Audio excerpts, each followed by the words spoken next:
host dan co-host. Dengan mengusung tema Preparing Your Future in Your New Normal Era, yang akan disampaikan oleh Mas Hajar Setiaji, IKTeksi 85. Untuk mengenal lebih dekat narasumber kita pada sore ini, akan saya sampaikan kurikulum vitae beliau.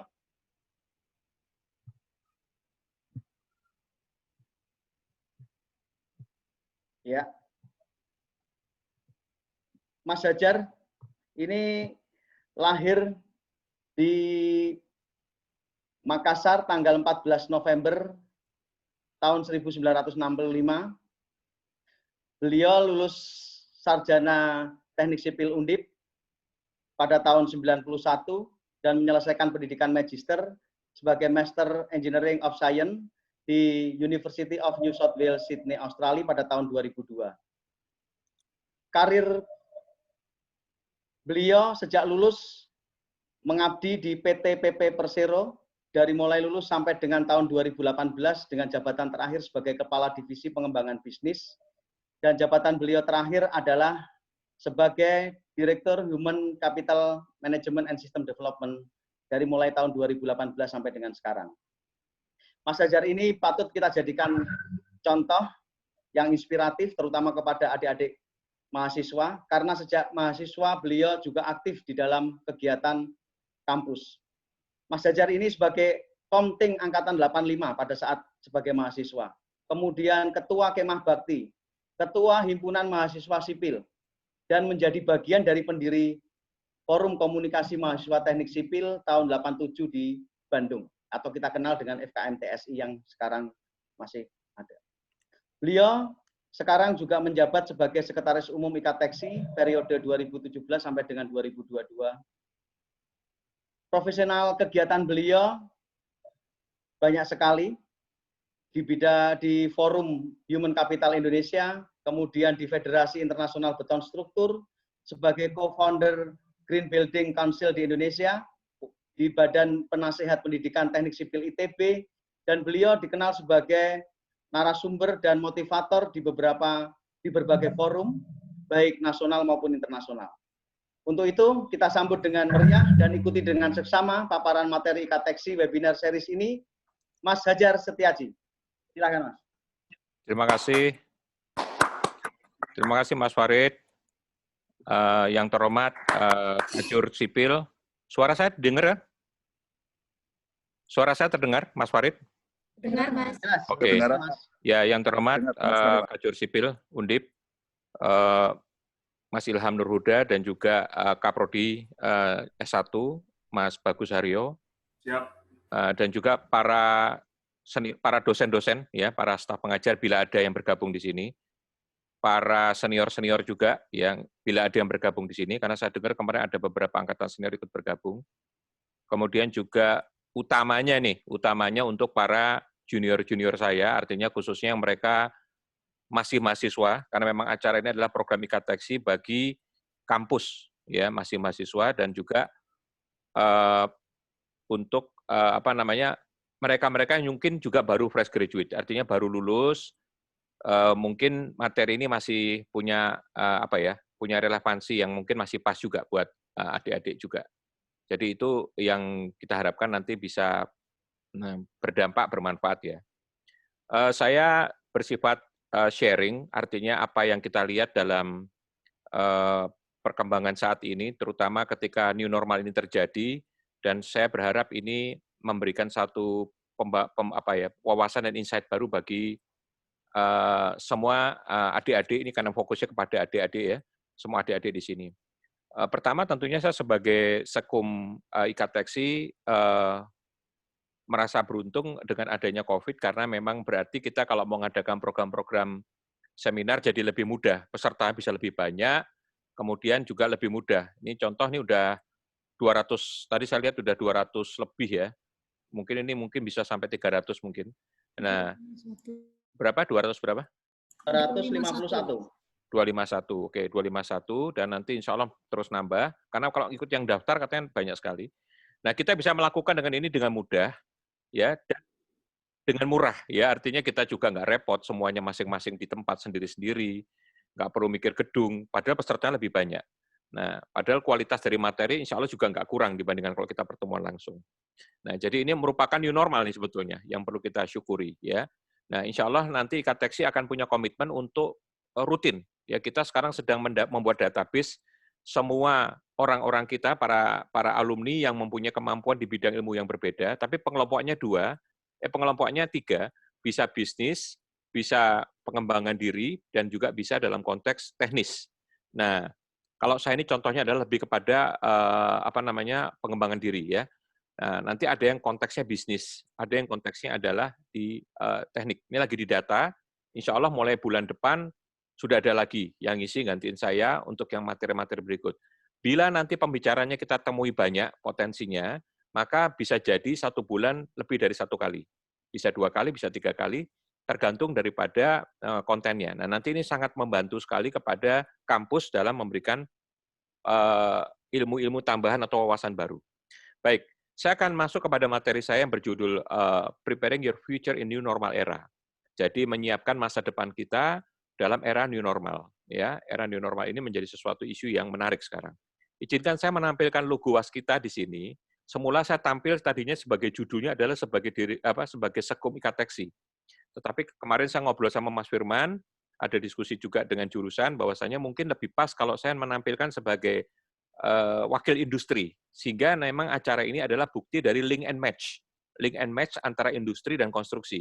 Jadi judulnya saya buat jadi ada waskitanya supaya kita jadi nyambung. Bentar ya. Pak izin, Pak. Saya sedang webinar sebentar, Pak. Oke, jadi saya akan memulai dengan materi ini. Baik, saya akan bicara tentang 1, 2, 3, 4, 5 topik di sini. Yang pertama adalah kembali bicara tentang era industri 4.0. Meskipun ini sudah sering saya sampaikan atau sudah sering didengar di mana-mana, tapi mungkin kita perlu refresh lagi. Kemudian, nah ini yang uniknya adalah pandemi di COVID-19. Era pandemi COVID-19 nanti akan saya jelaskan. Kemudian saya akan bicara tentang satu isu baru tentang Learning 5.1.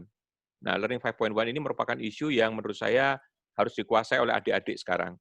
Kemudian ada satu isu baru yang saya tambahkan adalah timeless attitude. Ya, timeless attitude ini adalah satu apapun zamannya, boleh industrinya berubah-ubah eranya 3.0, 4.0, 5.0 gitu ya. Tapi ada yang tidak pernah habis oleh waktu atau tidak pernah berubah oleh waktu. Itu namanya nanti adalah timeless attitude. Dan kemarin ada permintaan tambahan bagi bagi adik-adik yang merasa bagaimana sih kalau kita pertama kali bekerja harus melakukan apa, kira-kira begitu ya. Ini saya ada beberapa tambahan yang sifatnya untuk kalau Anda menjadi new employee, apa yang harus Anda lakukan, ya kira-kira begitu. Saya mulai saja, yang pertama. Gambarnya jelas ya, admin? Gambarnya jelas? Jelas, Mas. Jelas, Mas. Jelas ya. Oke, saya lanjut ya. Pertama saya akan cerita tentang era industri 4.0 ya. Kita tahu dari waktu ke waktu ya, dari waktu ke waktu itu industri itu terus berjalan. Dan itu dari industri 0.0 itu adalah triggernya dari agriculture ya, triggernya di agriculture. Terus kemudian melompat ke 1.0 itu adalah triggernya di mesin uap. Karakternya mekanisasi, ya. Karakter mekanisasi. Toolsetnya dia tuh masih di situ konteksnya buku yang dipakai. Skill setnya intelektual dan mindsetnya kompetisi. Lompat ke 2.0 itu adalah triggernya listrik, ya, elektrifikasi. Nah, terus kemudian ada standarisasi, karakternya lebih distandarisasi, toolsetnya kurikulum mulai di situ, ya. Kalau kita ngomong belajarnya tuh udah toolsetnya kurikulum, skill setnya technical dan mindsetnya compliance. Lompat lagi 3.0, ya, di trigger komputer, itu eranya komputer, eranya IT gitu ya. Karakternya otomasi di situ. Karakternya yang juga dimainkan di situ adalah sebetulnya spesialisasi dengan toolset penjurusan, skill setnya manajerial, mindsetnya aplikasi. Nah, itu sudah mulai keluar tuh isu-isu aplikasi. Nah, kita sekarang sudah masuk di 4.0, ya, 4.0. Baru aja kemarin-kemarin ini kita merasakan 4.0 gitu ya. Triggernya itu Internet of Things sebetulnya. Jadi isu smartphone jadi sangat dominan di situ. Karakternya digitalisasi, ya. Di situ juga menjadi karakter adalah kolaborasi, toolsetnya internet. Kalau kemarin itu di 1.0 itu buku, kita sekarang udah nggak, hampir kayaknya udah banyak yang nggak megang buku, tapi megangnya adalah bagaimana isu internet itu menjadi penting sekali. Skill setnya emosional dan mindsetnya adalah personalisasi. Nah, belum 4.0-nya belum lama gitu ya, sekarang sudah ada isu baru yang namanya 5.0. Nah, 5.0 itu di sini adalah di-trigger dengan artificial intelligence, AI. Ya, jadi AI itu sebetulnya bukan miliknya 4.0, tapi lebih cenderung di 5.0. Ya, karakternya rekomendasi, gabungan antara mesin dan manusia dimainkan di situ, dan seterusnya. Ada orkestrasi mesin di situ. Kemudian juga menjadi karakternya adalah distribusi, toolsetnya adalah big data, skill setnya adalah adversity, ya mindsetnya adalah prediksi. Ya, adversity ini adalah terus berjuang dan tidak kenal menyerah gitu ya. Itu menjadi satu kebagian, kalau saya boleh ngomong, kayak agility gitu ya. Nah, ini adalah merupakan bagian-bagian. Sebelum saya nanti ceritakan detailnya, saya nanti infokan bahwa nanti materi ini ada di panitia. Don't worry, nanti setelah acara panitia akan share materi ini kepada Anda semua. Nanti lewat grup yang sudah ditentukan oleh panitia. Saya lanjutkan lagi. Dan ini tidak dibagikan sekarang biar nanti concern-nya teman-teman, adik-adik jangan liatin materinya, tapi fokus semuanya di layar dan mendengarkan penjelasan. Nah, intinya kalau kita melihat tahapan-tahapan berubah ini, ada satu tren yang menarik, yaitu semakin lama perubahan dari satu era ke era yang berikutnya itu semakin pendek. Nah, jadi shorter cycle. Jadi dari 2.0 ke 3.0 itu lumayan tuh, ya. 3.0 ke 4.0, nah ini udah agak pendek nih. 4.0 ke 5.0 tuh pendek banget malahan. Udah tahu-tahu nongol lagi 4.0-nya. Jadi udah, kalau saya boleh ngomong sekarang 4.0-nya masih agak baru, kita masih kenalan, banyak kampus belum siap dengan ini, 4.0-nya udah gabung di situ. Kira-kira begitu. Nah, selain itu, karena pendeknya waktu terjadi ini, cycle-nya, maka berdampak kepada increasingly uncertain. Jadi, ketidakpastiannya itu makin meningkat. Ya, ketidakpastian, jadi isunya uncertainty-nya itu makin meningkat. Jadi kita makin nggak bisa nebak-nebak yang ke depan ini. Karena begitu cepat terjadi, kira-kira begitu. Itu adalah dua isu penting yang memang mau saya angkat dalam materi hari ini. Jadi kalau boleh ngomong nih, uncertainty menjadi betul-betul ada di depan kita. Makin kuat, makin terasa. Dan kalau udah ngomong uncertainty, ada satu kata yang paling tepat untuk nempelkan dengan uncertainty itu adalah agility. Ya, jadi agility. Agility adalah kelincahan, agility adalah kemampuan kecepatan untuk melakukan adaptasi dengan perubahan yang baru. Kira-kira begitu. Nah, ini kita bicara tentang itu sebetulnya. Uncertainty, isu utamanya, agility, tuntutannya. Kira-kira begitu. Nah, untuk bisa memberikan gambaran agility dalam kondisi yang uncertainty ini adalah mungkin pakai data sebagai berikut. Pada tahun 2008 ada daftar 10 perusahaan yang 10-10-nya itu yang bawah ya, yang bawah 2008, itu yang coklat perusahaan non-IT, yang biru perusahaan IT. Jadi totalnya ada 7 perusahaan non-IT dan 3 perusahaan IT, 10 besarnya, kira-kira begitu. Ini 10 besarnya. Nah, 10 tahun kemudian, hanya 10 tahun kemudian, 2018, keluarlah perusahaan dengan 10 10 perusahaan itu dengan komposisi yang kebalik, di mana 3 diantaranya adalah non-IT dan yang 7 diantaranya adalah IT. Ya, kita bisa lihat ya, jadi perubahannya itu cepat banget loh, 10 tahun gitu ya. Yang coklat-coklat itu hilang semua gitu loh. Even yang coklat bertahan di atas pun itu bukan coklat yang sama di tempat yang di bawah. Nah, kalau kita lihat dengan perhatikan dengan baik, ada satu logo di situ yang di 2008 nongol, di 2018 nongol. Bisa lihat ya, ada logo di 2008 nongol, di 2018 nongol. Apa itu? Logonya Microsoft. Ya, dia terus nempel. Memang selalu di bawahnya, belakangnya Apple nih ya, tapi dia terus nempel di situ. Nah, tetapi kita lihat teman-temannya di situ, Apple, Google, Amazon, Facebook, itu semuanya tuh Alibaba, semuanya tuh pemain-pemain IT, bisa platform ya, bisa dalam bentuk produk digitalisasi dan seterusnya. Ini kayaknya perlu Mbak Weni, perlu mute yang lain. Nah, kemudian yang mau saya sampaikan di sini adalah ini kenapa nih kok ada coretan nih?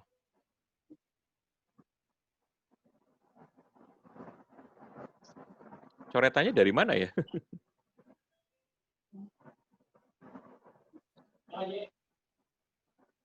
Coretannya dari mana ya?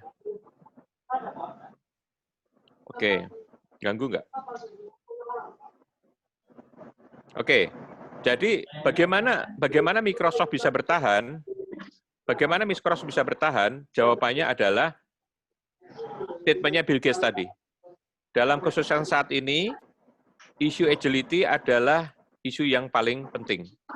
Dia bisa bertahan karena dia mudah beradaptasi dengan situasi kebutuhan yang baru, dan kemudian cepat menyesuaikan. Di-mute dulu, Mbak, di-mute. Mbak Weni, di-mute, Mbak. Yustam. Yang baru datang itu, Mas. Iya, di-mute aja langsung, di-mute.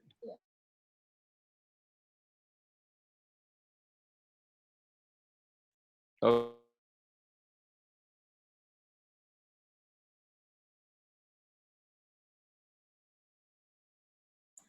Mas Hajar, unmute dulu, Mas. Halo, Mas Hajar? Oke, masuk? Sudah masuk. Nah, itu coretannya dari mana, Mbak ya? Ada coretan itu? Kurang tahu, Mas.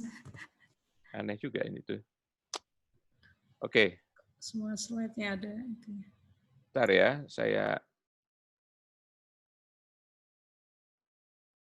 sedikit ulang, saya agak terganggu terus terang. Ganti slide-nya dulu aja Mas, coba Mas. Udah coba tadi. diganti slide file baru lagi aja Mas. Berarti saya dulu, saya stop share dulu ya. Stop share dulu, kemudian ganti lagi. Oke. Oke ya, clear ya? Ya. Udah oke? Bisa kebaca? Clear. Ya.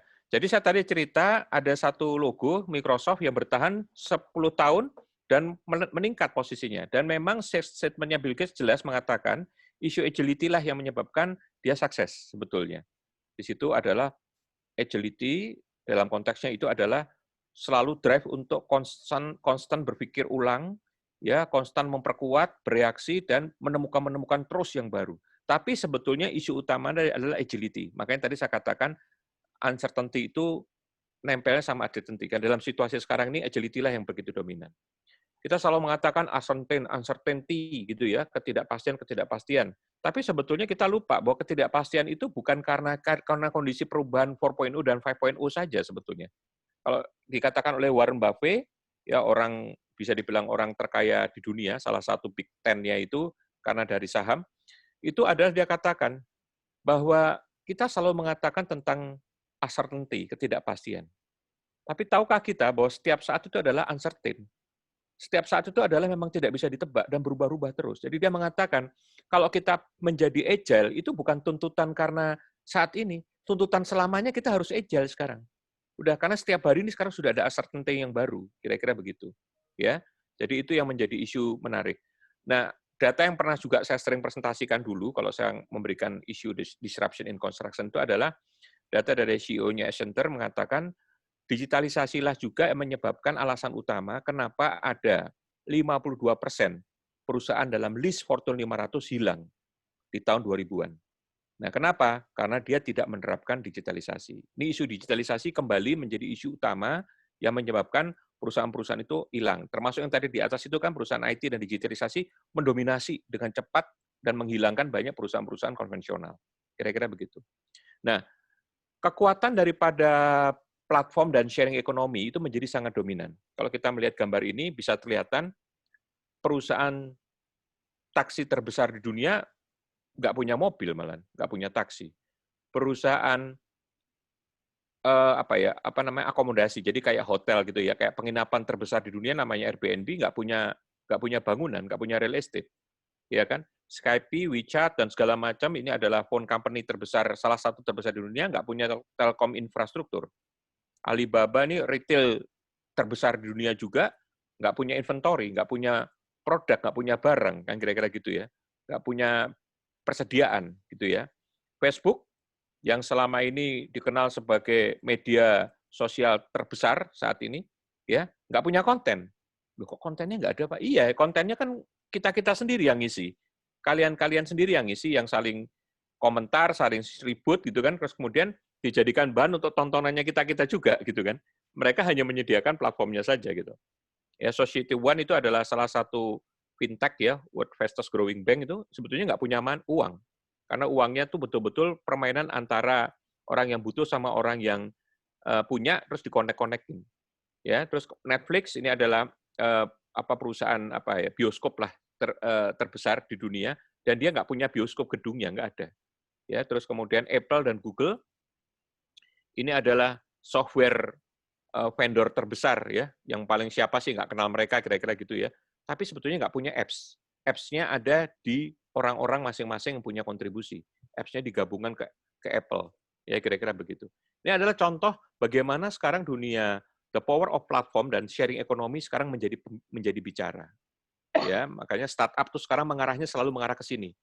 Platform dan mengandalkan sharing ekonomi. Dua kekuatan ini. Kira-kira begitu. Ya. Nah, makanya dengan seperti ini dia tunjukkan masalah adaptasi. Bisa kebayang kalau seorang perusahaan taksi Uber belajar ke Bluebird bagaimana mau mendirikan perusahaan taksi, nggak jadi bangun, nggak jadi mendirikan perusahaan karena harus menuntut punya mobil capex sekian banyak, ya terus kemudian harus mempunyai bengkel, harus mempunyai driver, harus mempunyai mekanik, harus mempunyai lain-lain udah mumet sendiri nggak jadi. Tapi sekarang jadi begitu mudah karena kegesitan dia dalam melihat peluang-peluang yang sebetulnya nggak perlu gitu. Kekuatannya di platform dan di sharing ekonomi. Makanya kegesitan, kecepatan itu jadi penting, persis seperti yang dikatakan oleh Klaus Schwab di situ adalah dalam dunia baru ini bukan ikan besar makan ikan kecil, tetapi ikan cepat memakan ikan lambat. Artinya kita nggak bicara besar kecil lagi di sini, karena fast fish-nya itu bisa ikan kecil, fast fish-nya juga bisa ikan besar. Yang paling ngeri, udah besar, lincah lagi. Wah, itu ngeri sekali. Ya, tetapi yang kecil-kecil, yang lincah-lincah kecil-kecil, ternyata bisa makan yang besar juga. Membunuh yang besar itu bisa. Kira-kira begitu. Nah, lagi-lagi, poin di sinilah yang mau saya tekankan, agility. Ya, poin di sinilah yang kita mau tekankan sebagai kelincahan tadi. Kira-kira begitu. Nah, apa skill yang dibutuhkan dalam kondisi ke depan ini, dengan kondisi yang sudah kita baca sekarang, ya, dengan uncertainty yang begitu tinggi, dengan eranya yang 4.0 dan 5.0. Ini data dari Industrial Industry and Skill Committee, ya, dan dia menyatakan ada 9 skill yang diperlukan sekali dalam masa-masa mendatang. Pertama, isu digital skill. Ya, kalau kita di dunia konstruksi, ya kita harus menguasai betul tuh BIM gitu ya, menguasai betul isu-isu yang terkait dengan itu. Kedua, environmental sustainable skill yang berkaitan dengan isu lingkungan, ya isu-isu kalau kita sekarang adalah ngomong kalau paling mudah bangunan green building misalnya, green construction, itu adalah isu-isu yang pasti harus diperlukan dalam kondisi saat ini. Kemudian inclusion of people with disability, karena careness-nya kita terhadap orang-orang yang punya kemampuan disabilitas tadi tinggi, sekarang skill untuk bagaimana melibatkan mereka gitu ya dalam kegiatan-kegiatan kita menjadi isu penting juga. Supply chain juga menjadi isu penting. Ya, karena strategi sekarang udah sangat beda dengan strategi yang dulu-dulu. Kalau dulu Apple, Samsung, semua perusahaan-perusahaan besar itu kayak menguasai industri hulu dan hilirnya. Ya, screen-nya dibuat sendiri gitu ya. Packaging-nya dibuat sendiri. Teknologinya dibuat sendiri. Sekarang tidak. Dia semuanya adalah menggunakan vendor-vendor pendukung yang betul-betul bekerja buat mereka secara jangka panjang. Itu namanya di situ adalah salah satu strategi di supply chain. Karena kita dunianya adalah dunia cyber, maka cyber security juga jadi isu. Ya, cyber security. Big data itu jadi isu juga. Karena sebetulnya big data lah, dengan big data lah kita bisa mengolah tren, bisa bermain dengan artificial intelligence. Ya, jadi itu isu. Consumer engagement through social media jadi isu juga. Karena dengan adanya satu komunikasi dengan media, dengan audiens gitu ya, dengan pengguna sosial media, maka kita bisa mempunyai peningkatan revenue menjadi sangat besar. Ya kalau adik-adik pelajari sebetulnya para YouTuber itu sebetulnya paham betul tentang menjaga betul engagement-nya mereka dengan consumer. Itu yang menyebabkan dia mempunyai follower sangat banyak, subscriber-nya sangat banyak, dan sangat terus mengikuti setiap acaranya. Jangan heran kalau dia mempunyai income yang sangat besar per setiap acaranya. Karena memang view-nya itu diikuti lebih dari bukan ribu lagi, bukan ratus ribu lagi, paling juta. Dan itu tidak lepas bagaimana dia menciptakan engagement-nya. Ya, kira-kira gitu. Engagement ini yang menjadi penting. Engagement itu maksudnya pelekatan. Jadi rasa keterikatan, nah gitu ya, antara kita dengan consumer. Automation skill jelas jadi isu. Ya, robotik, gitu itu jadi isu. Teamwork and communication juga jadi isu karena kita sekarang mulai kerjanya kolaborasi. Kita udah kerja nggak bisa koordinasi. Kalau koordinasi itu masih unit yang sama, kerjasama di unit sama. Tapi kalau kolaborasi itu kerjasama dengan unit-unit yang berbeda. Ya, nah ini adalah 9 skill yang nanti diperlukan ke depan. Pak, saya bukan pendidikan itu, Pak. Ini kan nggak ngomong pendidikan. Ini kan ngomong skill. Kalau ngomong skill, seharusnya kan sesuatu yang bisa kita tambahkan sendiri dalam kebutuhan kita. Paham ya? Jadi beda nih antara pendidikan sama skill. Pendidikannya kita memang mungkin teknik sipil, saya kayaknya nggak bicara tentang ngomong big data skill, tetapi itu big data skill jadi sesuatu yang kita perlu tambahkan dalam skill kita ke depannya dan seterusnya. Jadi gitu ya. Nah, kemudian itu yang bisa saya ceritakan tentang era industri 4.0 yang berdampak ujung-ujungnya skill mana sih yang jadi isu dan harus jadi perhatian kalian semua, ya. Kira-kira itu. Jadi keyword-nya nih kalau boleh ngomong di era industri 4.0 itu adalah uncertainty, agility, kira-kira begitu ya. Terus kemudian dari agility itu kita menuntut skill-skill apa yang memang betul-betul harus kita tambahkan pada diri kita. Skill itu tidak terkait dengan pendidikan langsung. Ya, kadang-kadang ada skill yang kemudian memang harus kita tambahkan dengan kita karena kebutuhan kedepannya akan berkaitan dengan itu semua. Ya, jadi itulah isu era industri 4.0. Sekarang saya masuk di era pandemi COVID-19. Ya, ini yang paling top dan kita sekarang masih merasakan. Kalau saya boleh mengatakan inilah sebetulnya panglima perang perubahannya kita. Ya, panglima perang perubahan kita karena sebetulnya gara-gara COVID kita sekarang betul-betul menghadapi perubahan yang sangat sangat besar ya, sangat tragis gitu ya. Misalnya gampangnya ini paling mudahnya di perusahaan saya di Waskita dari dulu udah punya Microsoft Teams, Zoom itu dari dulu tuh, mungkin udah dari beberapa 3 tahun yang lalu juga kita sudah menggunakan mempunyai program itu gitu. Tetapi konyolnya nggak pernah dipakai secara serius. Kita mau ngadakan berulang-ulang nggak bisa-bisa. Enak ketemu. Sekarang ini kebutuhan sehari-hari. Rapat kalau ketemu langsung malah aneh gitu. Jadi kita bisa merubah itu semua. Kenapa? Karena ada panglima perangnya. Panglima perangnya adalah COVID-19. Itu yang saya katakan trigger-nya. Trigger yang membawa situasi kepada new normal baru. Tapi sebelumnya saya mau memberikan teori, sebetulnya apa sih fenomena yang terjadi di situ. Marilah kita lihat skenario of COVID-19. Ini adalah slide-nya Pak Alex Denny, Deputi SDM dan IT-nya Kementerian BUMN. Ya, jadi ini bosnya saya juga ya kalau di Kementerian BUMN. Dan orangnya sangat futuristik, ya, orangnya sangat futuristik dan sangat ilmiah ya. Jadi saya senang sekali kalau melihat materi-materi beliau. Beliau bercerita ada 2 aksis penting di situ yang nanti terjadi di era COVID ini. Yang pertama adalah sebelah kiri ketika virus belum ditemukan. Nah, nanti sebelah kanannya ketika virus belum dikalahkan, belum dikalahkan. Dan kedua adalah ketika vaksin sudah ditemukan. Nah, jadi di sini belum ketemu vaksinnya, tapi kita masih bingung ngalahin virusnya. Yang sebelah kanan adalah bagaimana nanti vaksin ketemu dan virus dikalahkan. Aksis horizontal. Nah, aksis vertikalnya adalah ketika orang-orang kita cuek, hidupnya serampangan, hidupnya ya kayak yang kemarin-kemarin itulah, ya. Ya, jadi ignorant society. Jadi kita hidup secara nggak menjaga apapun gitu, kira-kira begitu. Nah, yang atasnya adalah ketika society-nya mempunyai disiplin terhadap safety and healthy protokol. Seperti kita sekarang.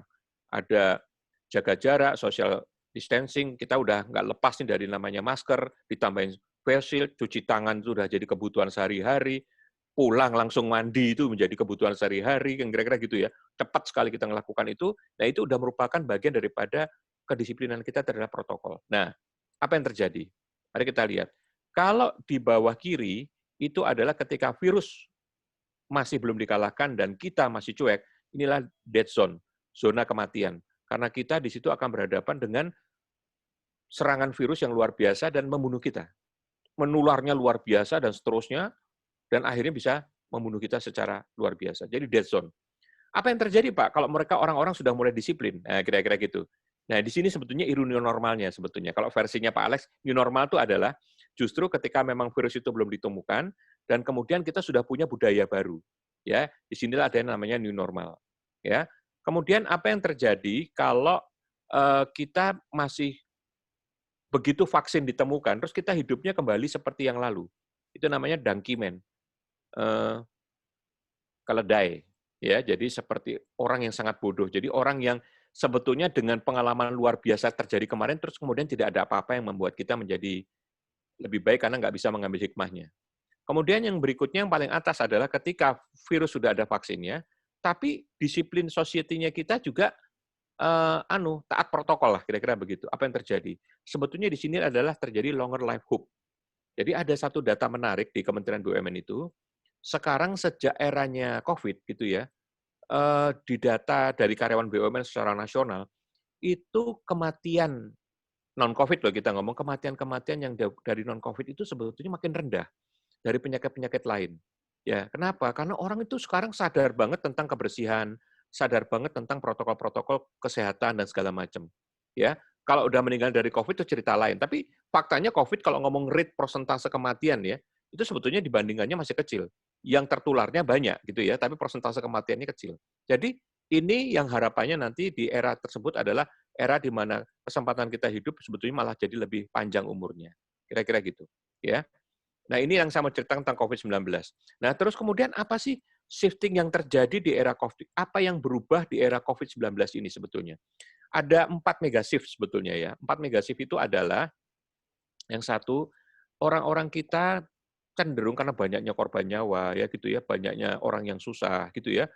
Bukan hanya susah masalah sakitnya saja, masalah ekonominya juga. Maka empatik society-nya kita timbul. Ya, jadi ada rasa empati manusia kita, orang-orang kita terhadap manusia sekitarnya, welas asih, solidaritas sosial. Makanya misalnya waktu EKTX mau mengadakan bantuan terhadap medis atau korban COVID gitu, gampang sekali sekarang dapetinnya. Kenapa? Memang terjadi satu shifting besar-besaran di mana orang sekarang jadi lebih care terhadap aspek sosial, empati, ya. Nah, itu yang tadi menyebabkan juga kenapa inclusion orang disabilitas sekarang nanti akan jadi tinggi. Karena sekarang orang jadi care tentang itu. Ya, care tentang aspek sosial yang dulu mungkin nggak terlalu care. Ya. Nah, kedua yang stay home lifestyle. Kita udah 3 bulan kemarin ya, mungkin ada yang 2 bulan, ada yang 3 bulan work from home. Mungkin ada yang sampai hari ini masih work from home ya. Nah, bisa kita rasakan bagaimana kita hidup di rumah tapi kerja. Ya, jadi kita sudah hidup dalam suatu suasana yang sebetulnya sekarang udah mulai biasa nih ya. Anak saya sekarang udah nggak kuliah dan kelihatannya akan terus-menerus begitu. Maksudnya nggak kuliah di kampus, tapi kuliah jarak jauh terus. Ya. Terus yang berdampaknya lagi ya go virtual yang di sebelah kanan. Ya, menghindari kontak fisik itu sudah menjadi hal yang sangat dibutuhkan dan menggunakan media-media berkaitan dengan virtual dan digital. Seperti yang kita lakukan hari ini. Ya kan? Tidak di rumah, tetapi even sesama di kantor, lucu nih, saya sama-sama di kantor, beda ruangan aja, saya tetap kontak dia, Mas, Vidcon. Padahal kita ruangannya sebelahan. Tapi buat kita sekarang udah menjadi go virtual. Ini sama-sama di kantor. Kalau di sebelah kiri kan isu kerja dari rumahnya. Kalau di sebelah kanan isu go virtualnya. Nah, yang terakhir yang sebelah bawah itu adalah bottom of pyramid. Jadi teori Maslow itu kan dari bawah itu kan kebutuhannya mendasar banget itu ya. Mendasar banget. Makan, sandang, papan, dan seterusnya, sampai nanti yang terakhir aktualisasi diri gitu, yang paling tinggi. Dan orang-orang kemarin tuh dengan kesejahteraan yang bertahap terus meningkat, itu kan mengarahnya ke sana, aktualisasi diri. Sekarang bergeser lagi, ngedrop lagi ke bawah. Karena kondisi ekonomi yang betul-betul secara dunia drop semua. Mana negara yang kuat terhadap, nggak ada, semuanya krisis, ya kira-kira gitu ya. Ya, kalaupun ada mungkin ya tetap juga tergoyang, kan kira-kira gitu. Nah, itu yang sekarang menjadi kebutuhan makan, kebutuhan kesehatan, itu menjadi kebutuhan utama sekarang. Jadi turun lagi ke bawah. Jadi bukan lagi isu-isu yang aktualisasi diri, tapi isu-isu yang mendasar. Kira-kira itu yang menjadi situasi, bergesernya situasi yang perlu kita pelajari. Nah, era kondisi COVID ini berdampak kepada dunia kerja itu, bukan dunia kerja, sektor kerja yang mana saja yang nanti menjadi pemenang dan menjadi yang kalah. Khusus dalam kondisi COVID ini ya, saya ceritakan. Maka ini adalah datanya. Ya. Jadi di industri yang terdampak dari COVID-19 itu, ada yang menjadi pemenang dan ada yang menjadi loser. Mari kalau kita lihat di sini, ada medical supply service. Wah, ini bisnisnya gila-gilaan nih. Ya. Apalagi nanti kalau orang bisa menemukan vaksin. Itu bisnisnya luar biasa itu. Kemudian makanan itu sesuatu yang nggak bisa dihindari, ya. Jangan salah, karena orang lama di rumah, maka pesanan GoFood-nya malah lebih meningkat dari normalnya. Jangan salah, loh. Ya, personal healthcare, hand sanitizer, ya kan? Isu-isu masker, itu adalah sesuatu yang sekarang udah sangat butuh dan sangat tinggi dibutuhkan. IT jelas, ya. Dalam konteks sekarang ini, mana yang kita tidak, orang kita semuanya virtual, kira-kira gitu ya. E-commerce, belanja e-commerce itu menjadi isu juga, ya. Agriculture ini juga menjadi kebutuhan juga, karena kaitannya adalah sesuatu yang tidak bisa ditinggalkan, kaitannya dengan kebutuhan konsumsi dan segala macam. Nah, oil and gas, ini separuh-separuh nih, menarik nih. Oil and gas separuh-separuh. Dia bisa loss, dia bisa win. Nah, ini gimana ya kok bisa loss dan gimana kalau bisa win? Ini tidak lepas dari bagaimana dia nanti juga berpikir apakah dia menjaga sustainability-nya. Kalau nanti semua ini kan sekarang kalau kita ngomong bisnis yang di Timur Tengah ya, harga minyak itu bisa hancur-hancuran nggak karu-karuan, kira-kira begitu. Ya, terus kemudian udah permainan ke politiknya jadi makin kacau nih, karena semuanya sekarang sudah makin punya kepentingan-kepentingan strategik politik. Tetapi kalau mereka menguasai energinya di negaranya sendiri dengan baik, maka ini jadi kekuatan. Makanya kekuatannya adalah sustainability energy. Jadi adalah apa namanya? Energi-energi yang dihasilkan dari proses yang bisa di-recycle. Contohnya adalah matahari, angin, gitu ya, renewable energy. Nah, kalau dia berhasil di situ, ini menjadi kemenangan juga, potensi. Nah, edukasi. Di sini cuma satu loh, nggak gabung ke potensial winner, dia gabungnya ke potensial loser. Kok bisa ya? Ya, ini berarti sesuatu yang nanti akan berbahaya bagi dunia pendidikan. Nah, ini mumpung ada para bapak-bapak dari Teknik Sipil Undip, saya juga cerita nih Pak, ini jadi ancaman ini Pak, ternyata. Financial services, sama ini ya, perbankan nggak jadi isu lagi, sekarang sudah ada GoPay ya, sudah ada Alibaba Pay dan segala macam, ya OVO dan segala macam. Manufacturing, ini juga mulai problem. Construction, nah ini dunia kita nih, terganggu juga, sangat serius. Jadi sekarang orang mulai mikir 2-3 kali untuk membangun. Tapi yang mungkin tidak terganggu, yang tidak terlalu terganggu, atau yang masih komit pasti adalah infrastruktur. Ya, kalau kita mau ngomong infrastruktur, itu yang potensinya masih berjalan. Tetapi yang lain-lain, wah ini orang mikir, real estate, perumahan, properti, waduh, nah nanti dululah, nggak sekarang. Mobil juga sama, orang menempatkan ini bukan menjadi kebutuhan pokok lagi, gitu ya. Kemudian penerbangan maritim apalagi, karena orang sudah menghindari pergi-pergi jauh. Tourism, nah ini yang paling terhantam. Karena tourism itu tempat bagaimana orang datang, orang kumpul, orang ke sana menggunakan transportasi, dan itu yang paling terpukul di antara semuanya. Nah, ini adalah gambaran bagaimana industrinya itu terganggu. Ya. Nah, saya mau menyampaikan juga data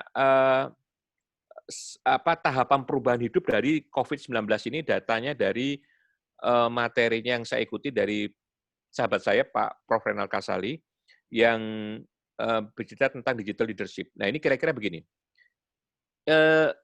Hidupnya dibagi dalam dua tahap penting ya. Jadi kelompok pertama adalah easy life dan kelompok kedua adalah more difficult life ya. Nah, kita di mana gitu ya? Awalnya kita di old normal. Itu adalah comfort zone. Ini beliau mengartikan new normalnya sedikit beda dengan Pak Alex Denny, tapi prinsipnya sama. Nah, comfort zone. Kita di sini orang yang cuek gitu ya, dengan kita hidup dengan lifestyle lah kira-kira begitu. Nah, mulailah masuk ke fase kedua, di mana penyakitnya sudah mulai datang. Nah, di sini apa yang terjadi? Ketakutan, panik gitu ya, sensitif gitu ya, dan segala macam. Ini kita jadi luar biasa di sini. Lama-lama kita kalau melihat ini, kita menjadi biasa. Mulai terjadi pembelajaran, learning zone namanya. Menjadi adaptatif ya, malah eksplorasinya malah nyoba-nyoba, oh yang gini malah lebih keren sistem proteksi dan seterusnya. Cara kerja gini lebih asik daripada begini dan seterusnya. Ya, punya komitmen baru. Nah, ini yang kita mungkin sekarang ada di sini. Ya, antara di sini, di fear atau panic zone, atau di learning zone. Antara dua itu sebetulnya. Nah, di antara dua itu kita masih ada, dan kita cenderungnya sudah di kanan sebetulnya. Sudah mulai ada pembelajaran. Buktinya orang sekarang udah nggak takut lagi tuh di jalan-jalan. Dulu kan orang, wah betul-betul tertib di rumah. Sekarang, even jumlah yang ditemukan, infeksinya masih 2.600 kemarin, tetap aja kayaknya udah ngerti itu caranya gimana, kira-kira begitu. Nah, terakhir adalah growth zone. Growth zone di sini adalah kita justru mensyukuri kejadian ini, jangan-jangan ini kita udah mulai masuk ke sini nih ya, dan kemudian kita confident gitu ya, dan kita betul-betul bisa menikmati atau meresapi bagaimana kita kerja dalam suasana sekarang. Itulah yang diartikan new normal oleh Prof. Renat. Ya, kalau saya berikan gambarannya kira-kira begini nih, secara grafik. Sebelum COVID, wah kita karakternya consumption nih, lifestyle, ya kan? Begitu kena COVID, wah isunya jadi bukan consumption lagi, isunya kesehatan. Drop langsung ada di bawah nih grafiknya. Ini selama COVID ini kita keserang. Ya kan? Kalau di sini konsepnya adalah cuek, underestimate, apa itu COVID, negara kita nggak akan masuk COVID, kira-kira begitu kan. Begitu di sini stres, ya bahkan overestimate, memburuk-burukan. Jadi ketakutannya berlebihan. Itu yang terjadi sekarang karena isunya health. Nah, nanti lama-lama kita sudah mulai bergerak ke atas, nanti akan ada masuk post-COVID. Mau ngomong nanti sudah ditemukannya vaksin atau belum, tapi gejolaknya tetap naik turun karena kita juga nggak tahu loh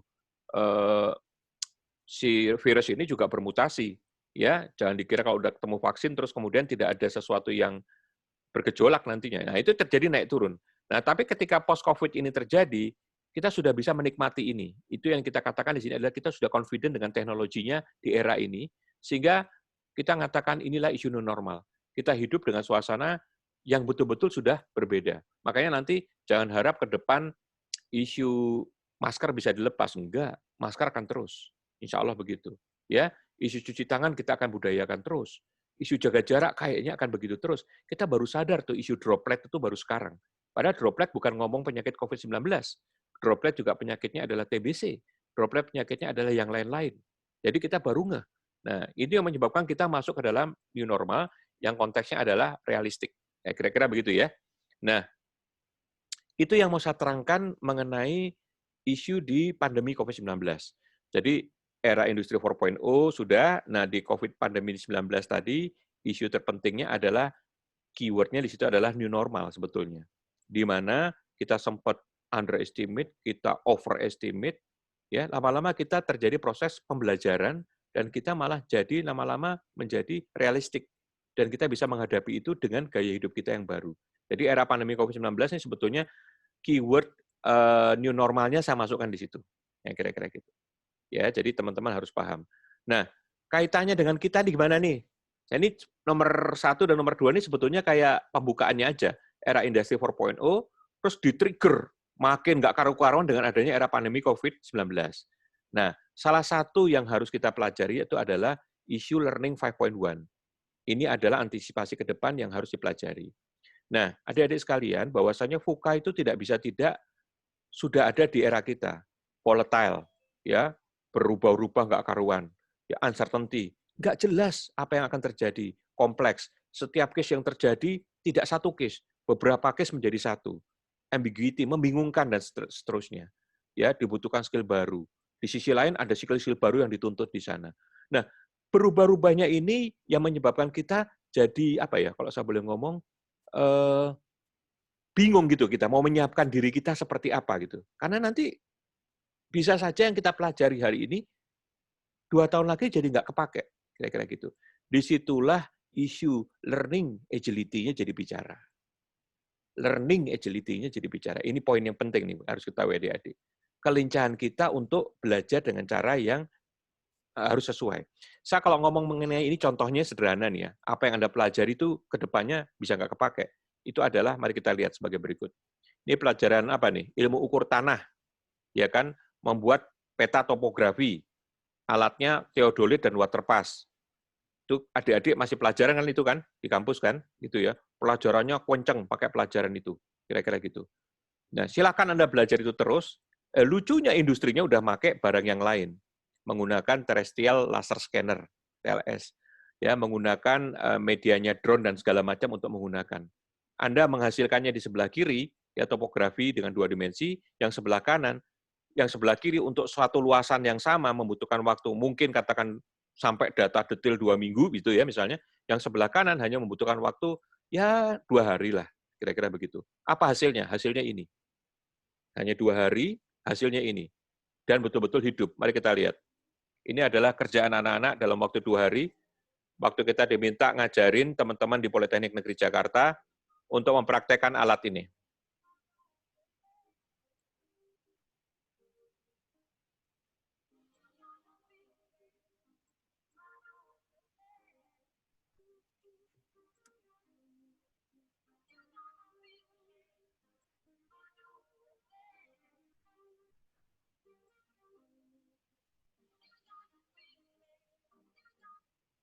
Jadi saya sering presentasi di Kemendikbud nih, karena Mas Menteri dengan para dirjen yang muda-muda itu, terutama yang di vokasi itu sekarang jadi isu tentang pentingnya link and match. Saya cerita, yang dipelajari kampus, oke, tapi nggak cukup jadinya, gitu loh. Itu sebagai basic knowledge oke gitu. Tetapi yang di lapangan kami sudah menggunakan barang yang lain. Nah, jadi memang di sini challenging kan, berubah lagi. Apakah kalau kita udah belajar yang di sebelah kanan itu sudah aman? Belum tentu juga. Karena mungkin 3 tahun lagi udah ketemu barang baru lagi. Nah, agility dalam hal learning inilah menjadi isu, adik-adik sekalian. Ya, nah saya jadi ngomong learning agility ini adalah saya jadi tertarik satu buku yang dikeluarkan oleh Pak Alex Denny yang tadi saya katakan Dr. Alex Denny itu adalah Deputi Kementerian BUMN di bidang IT dan SDM. Beliau membuat tulisan, bukunya ya relatif agak baru ya, baru keluar mungkin beberapa bulan yang lalu, tentang Learning 5.1. Jadi bagaimana learning mindset of the future is now in the sky the limit. And the sky the limit. Jadi betul-betul bagaimana ya, saya kalau ngomong, dunia pembelajaran itu sekarang betul-betul sudah nggak bisa dibatasi lagi dan betul-betul ada di mana-mana lah, kira-kira gitu. Jadi menembus batas pemikiran, melompati konvensi, kira-kira gitu. Berpindah kebiasaan, mentransformasi cara belajar, dan seterusnya menjadi isu di sana. Ya. Nah, apa yang bisa saya ceritakan dalam secara umum ya, yang dalam konten dalam buku ini mungkin ya, itu adalah membicarakan bahwasanya cara belajar di tempat yang lama, ini kan kita ngomong perusahaan ya, perusahaan-perusahaan besar tuh kalau di BUMN punya corporate university, PLN, Pertamina, mana lagi? Bank-bank Mandiri, Bank BRI, wow, gede-gede itu punya corporate university. Dan cara ngajarnya persis kayak di kampus. Persis kayak di kampus. Ada training need analysis, perlu waktu untuk mengevaluasi itu, ada kurikulum development, perlu waktu untuk menganalisa itu, mengatur training, perlu waktu untuk ngatur itu, kan nyiapkan fasilitas dan segala macam. Ya, mendapatkan trainer yang tepat gitu ya, schedule-nya harus match, jangan sampai lagi produksinya malah ada training, budgetnya juga jadi isu, kira-kira gitulah dan seterusnya. Ya, dan ini yang selalu jadi problemnya di corporate university. Dan tapi perusahaan-perusahaan yang besar-besar itu memang udah punya kampus-kampus yang keren-keren seperti tadi, ya, dan memang selalu ada problem itu. Nah, hal yang menarik juga dalam analisa Dr. Alex Denny adalah cara pembelajaran. Perhatikan dengan baik. Ada 3 cara pembelajaran, dan 3-tiganya memberikan efektivitas yang berbeda. Formal learning itu adalah seperti kalau kita diajar di kampus-kampus pada umumnya. Ya, saya yakin Anda di kuliahan juga kemarin begitu. Ada seorang guru mengajar di depan, ngasih materi, Anda dengarkan, kemudian nanti Anda ditanya, dan seterusnya, kira-kira gitu. Ya, jadi itulah formal learning. Kalau kita di dunia karyawan juga mengalami hal yang sama. Jadi kita juga harus datang, hadir, kemudian kita diskusi, kemudian selesai. Itulah formal learning yang efektivitasnya ternyata cuma 10% setelah dievaluasi. Social learning gimana? Nah, social learning itu lebih aktif karena dia tidak hanya bicara satu orang banyak gitu ya, tetapi dia lebih one on one ini. Seperti kalau saya melakukan mentoring dan coaching gitu ya terhadap seseorang, inilah social learning. Ketika saya deketin seseorang yang ahli, diskusi sama mereka langsung, debat, mendapatkan satu wawasan baru dari diskusi itu, itulah social learning. Itu ternyata efektivitasnya juga naik sih, 2 kali lipat, 20%. Tapi masih rendah ya. Ternyata yang terbagus itu adalah experiential learning. Experiential learning itu adalah gampangannya tuh menjalankan pekerjaan itu beneran, merasakan pekerjaan itu beneran. Atau ada yang tugas-tugas yang dilaksanakan beneran. Nah, experiential learning itu adalah bagian di mana efektivitasnya 70%. Paling gampang gini. Kalau Anda belajar di kelas tentang teknik fondasi gitu ya, Anda formal learning itu di kelas, gitu ya. Social learning, Anda mulai diskusi sama orang-orang yang pernah ngerjain beneran fondasi itu, ya kan? Terus kemudian buat tugasnya lah, kira-kira gitu, terus diskusi sama dia. Itu social learning. Di experiential learning, Anda kerja praktek. Terus dapat tugas, lebih cepat lagi. Terus kemudian fondasi. Ya. Waktunya lebih cepat lagi. Nah, nanti nggak apa-apa, Mas. Nanti yang dikalahin tanya jawabnya. Nanti materinya sayang kalau saya potong. Ya. Nah, nanti experiential learning itu nanti lebih kepada pengalaman-pengalaman yang dibentuk. Kira-kira begitu, ya. Nah, jadi ini yang harus diberikan atau diberikan. Orang kalau pengalaman beda banget. Nah, tapi konyolnya banyak perusahaan menempatkan anggarannya di sini, di formal learning. Banyak kampus menempatkan programnya banyak di sini, bukan di sebelah kiri. Nah, itu yang menjadi isu penting. Dan yang paling penting juga mengetahui preferensi. Karena ternyata cara belajar orang itu beda-beda. Orang visual sama orang auditorial, sama orang kinestetik, itu beda-beda. Orang visual, dia mungkin lebih senang nonton video gitu. Orang kinestetik harus ngobrol langsung gitu. Orang auditorial dengerin audio. Nah, itu juga menjadi isu. Ya, jadi ini harus pembelajaran-pembelajaran yang sudah berbeda. Nah, berikut saya cuma mau ngasih contoh ya, bagaimana kebetulan anak saya mempunyai satu prestasi luar biasa ketika dia juara satu pidato bahasa Inggris antara siswa di Tangerang, Bekasi, dan sebagian Jakarta. Saya bingung gitu ya, dia kapan bahasa Inggris belajarnya, karena saya nggak pernah ngelesin dia.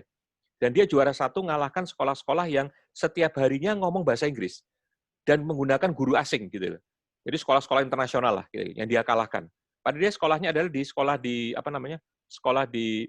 di sekolah yang 50% untuk pelajaran sekolah dan 50% pelajaran agama. Jadi artinya di sekolah agama lah ya jadinya itu. Jadi kalau bahasa Arabnya lebih pintar daripada bahasa lainnya. Dan dia kok bisa menang gitu loh. Saya juga bingung karena saya melihat dia caranya ngomong itu 3 kali lipat kemampuannya saya. Saya merasa udah lumayan ini. Ternyata nggak ada apa-apanya. Ketika saya tanya, "Adi, kamu belajar dari mana? Kan Bapak nggak pernah ngelesin kamu," gitu kan. Dan dia mengatakan bahwasanya saya belajar dari game. Dan inilah contoh game-game saya, tempat saya belajar. Skyrim, Dragon Age, dan Minecraft itu adalah satu program di mana saya harus online dan harus komunikasi. Kira-kira begitu. Nah, terus kemudian yang kedua adalah saya juga belajar dari film. Harry Potter, Back to the Future, ini adalah film-film yang dia sempat belajar banyak, makanya dia tandain di situ. Ya. Nah, kemudian dari situ saya paham, oh ternyata pembelajaran terbaik adalah versi dirinya masing-masing. Dia bisa belajar hebat luar biasa ngalahkan sekolah internasional hanya dengan cara belajar sendiri dengan caranya sendiri. Kira-kira gitu. Kan itu lomba. Lomba kan ada standarnya. Ternyata dia menang. Kira-kira begitu. Nah, itu yang menjadi isu penting, bahwasanya sebetulnya learner is the center of learning. Pembelajar itu, kita yang belajar itu adalah pusat dari pembelajaran. Bukan kampus, bukan learning center is the center of learning, tapi learner-nya sendiri. Anda boleh belajar dari mentor, boleh dari video, boleh dari buku, boleh dari podcast, boleh dari coach, boleh dari peer, dan seterusnya. Anda boleh belajar dari mana-mana. Kira-kira begitu. Itu isu pentingnya. Nah, disinilah ada isu mengenai apply the autonomous and personalized learning principle. Jadi setiap orang itu memang punya cara belajar yang sendiri-sendiri. Dan sekarang saya jadi paham tentang isu yang dilempar oleh Mas Menteri Kemendikbud ya tentang merdeka belajar. Ya kan gitu kan? Karena preferensi orang itu sendiri-sendiri dan beda-beda. Ya, bagaimana dia belajar. Makanya learning how to learn itu menjadi isu yang sangat penting. Bagaimana kita belajar itu menjadi sangat penting. Karena kita jadi punya cara belajar yang beda-beda dengan sesuai preferensinya. Ya, apalagi kita ini sekarang di era yang menurut saya menarik. Ada Gen X, Gen Y, Gen Z dalam satu kantor ini. Ini ada 3 generasi. Yang Gen E belum ya, generasi alfanya belum kerja, masih 10 tahun umurnya sekarang. Ya, tetapi yang Gen X, Gen Y, Gen Z sudah ada di kantor kita sekarang. Nah, padahal mereka tingkat fokusnya aja beda-beda. Gen X itu ya, kalau diteliti, mampu fokus 10 menit. Gen Y itu mampu fokus 5 menit. Gen Z itu mampu fokus 3 menit. Coba bayangkan, sudah beda loh. Nah, padahal kalau kita nanti ngasih fokus yang, makanya kenapa sekarang di YouTube itu, rata-rata durasinya YouTube itu 4 menit 20 detik, karena menyesuaikan ke Gen Y. Yang dominasinya banyak sekali. Ini sekadar pelajaran aja. Nah, intinya, ini sudah beda gitu loh. Cara orang berbeda. Nggak bisa dikasih pelajaran yang sama dengan cara belajar yang sama. Itu isunya. So, dengan pendekatan inilah, ini saya jadi sharing di Waskita, karena saya dari industri, Waskita menerapkan program yang namanya Exploring and Sharing. Exploring and Sharing itu adalah satu program yang sekarang digagas sama Waskita, dikembangkan, ya baru berjalan, program ini baru disiapkan kira-kira ya sekitar 1,5 bulan ini, kira-kira gitu ya. Di mana kita mengajak semua orang Waskita belajar sendiri-sendiri dengan cara yang kita guide, bisa training, bisa video, bisa peers, bisa mentor, bisa job assistant, bisa rotasi tugas, ya bisa buku dan segala macam, tapi kita tuntut mereka mengimplementasikan dan melakukan eksperimen, kita tuntut mereka memformulasikan, dan ujung-ujungnya kita tuntut mereka untuk ngajar. Jadi semua diminta untuk ngajar, semua membuat rekaman tentang apa yang didapatkan, dan kemudian pengajarannya itu akan dijadikan database pengajaran bagi generasi yang berikutnya. Jadi orang yang lain nanti kalau mau belajar bisa ngeliat video itu. Kalau sekarang belum ada pelajaran, mungkin dia belajar dari peers, dia belajar dari mentor, dia bisa ngambil dari file-file yang lain. Apa namanya, dari tempat-tempat lain dijadikan film. Nah, ini yang bisa menunjukkan kita nanti makin lama kita mungkin punya banyak video-video yang mungkin hasil pengajaran mereka. Ya, you listen, you forget. Kalau Anda mendengarkan, mungkin Anda bisa lupa. Ketika Anda melakukan, Anda jadi paham, gitu ya. Ketika Anda mengajar, Anda jadi master. Kira-kira begitu. Ya. Nah, ini yang sudah kita katakan learner is the center of learning. Ya. Nah, berikutnya adalah yang kita mau tekankan adalah infrastruktur yang kita siapkan. Kita harus tahu taksonominya, kita harus tahu kompetensi yang diperlukan di setiap jabatan, kita harus tahu bagaimana cara memonitor sistemnya, kita harus tahu bagaimana learning-nya, environment-nya didukung. Makanya nanti akan pelatihan, setiap orang akan nerima uang sendiri-sendiri, tapi yang sudah teruji ya, sudah teruji nerima uang sendiri-sendiri untuk pembelajaran. Makin kita dorong, makin kita dorong. Yang nggak belajar, makin nggak punya apa-apa. Ya, kira-kira gitu. Jadi, platformnya lagi kita pikirin, evaluasi sistemnya lagi kita kembangkan. Kira-kira begitu. Sehingga kita nggak akan panik lagi ngelihat, ada kampus perusahaan besar yang punya corporate university. Itu malah jadi beban kalau kita lihat. Kita mau ngajak teman-teman belajar dengan preferensinya, belajar dengan gayanya, tetapi kebutuhannya, apa istilahnya, kompetensi yang dituntutnya dari kita. Kamu kurang administrasi kontrak, kamu kurang pengetahuan ilmu manajemen alat di lapangan. Cari. Kira-kira begitu. Saya kasih tahu nih, ahli-ahlinya ada di sini. Dia boleh diskusi, dia boleh apa, dan segala macam. Kira-kira begitu. Tapi ingat, ujung-ujungnya kamu ngajar. Kira-kira gitu. Nah, inilah jawaban, kalau kita tadi ngomong ada data ini, kenapa edukasi bisa jadi potensial loser. Karena sekarang isu education 5.0 itu udah menjadi isu. Saya sekarang jadi nggak perlu lagi mikirin corporate university. Jangan-jangan kampus-kampus nanti orang-orang, anak-anak bisa belajar sendiri-sendiri malah jadi lebih pintar. Karena semakin banyak record-record yang beredar di lapangan. Nah, ini yang kenapa di situ menjadi loser, kira-kira gitu ya. Ini isunya. Nah, kemudian yang mau saya sampaikan lagi, yang terakhir adalah timeless attitude. Ini bagian terakhir, dua terakhir. Nah, di Learning 5.1, sudah selesai, isu bagaimana kita bisa belajar sendiri dengan preferensi kita, tetapi boleh generasi itu berubah-ubah ya, 1.0, 2.0, 3.0, 4.0, tetapi ada yang tidak pernah berubah, yaitu namanya timeless attitude. Yaitu ada yang tidak termakan oleh zaman. Perilaku-perilaku yang tidak termakan oleh zaman. Apa itu? Itu ada di bukunya Thomas J. Stanley tentang The Millionaire Next Door and The Millionaire Man. Dia melakukan penelitian kepada orang-orang sukses di dunia, ya, dan orang-orang itu ternyata punya perilaku yang sama, habit yang sama. Dihubung-hubungkan tuh ya ada hubungannya terus gitu. Kira-kira begitu. Nah, setelah dicek gitu ya, apa sih sebetulnya perilaku mereka? Ada 10 perilaku dominan. Dan di 10 perilaku dominan itu adalah jujur, disiplin tinggi, mudah gaul, orang yang memerlukan pendamping, senang punya mentor, pekerja keras, mencintai pekerjaan, senang memimpin, punya kepribadian kompetitif, senang bertanding gitu ya, hidup teratur, kemampuan menjual ide. Apakah ini sekarang sudah tidak dipakai? No way. Kita terus pakai. Saya kalau nyari orang yang seperti ini. Kira-kira begitu ya. Nah, jadi itu menjadi isu penting. Nah, tetapi kalau saya boleh mengatakan sedikit di sini adalah isu tentang being very well organized. Anda dari sekarang pun sudah latihlah hidup teratur, hidup terarah, hidup dengan time management yang bagus. Ya, apakah memang Anda tidak begitu? Biasanya memang tidak begitu. Contoh sederhana adalah mengenai strategi disiplin. Kalau saya boleh ngomong disiplin tinggi, saya kaitkan dengan teratur. Saya masih melihat yang masuknya belakangan dari mahasiswa tadi yang bergabung di acara ini. Ya, bergabung di acara ini. Karena memang belum bisa tuh ngatur hidup teratur. Itu yang menjadi isu penting. Nah, ini contoh ya, saya kasih contoh. Ada aksis important, ada aksis urgent. Pekerjaan ada yang aktivitas ada yang penting, kalau tidak penting di kiri, kalau sangat penting di kanan, kalau tidak penting di kiri. Ada yang urgent, ya sangat penting di kanan, di kanan, urgent di atas, high dan low di bawah, kira-kira gitu. Nah, kita mana sih yang sebetulnya sering terjadi pada diri kita para mahasiswa adalah yang di sebelah kiri, Q1 dan Q1 itu adalah urgent banget, penting banget, harus dikerjain sekarang jadi kebakaran. Makanya kalau kita melakukan ujian, mau tes, malamnya baru siapin, besoknya baru melakukan. Kalau yang di bawah ini adalah nggak urgent, contohnya bantuin teman. Ya, contohnya bantuin teman, terus kemudian sebetulnya itu nggak urgent gitu loh. Ngapain dilakukan, kira-kira gitu kan.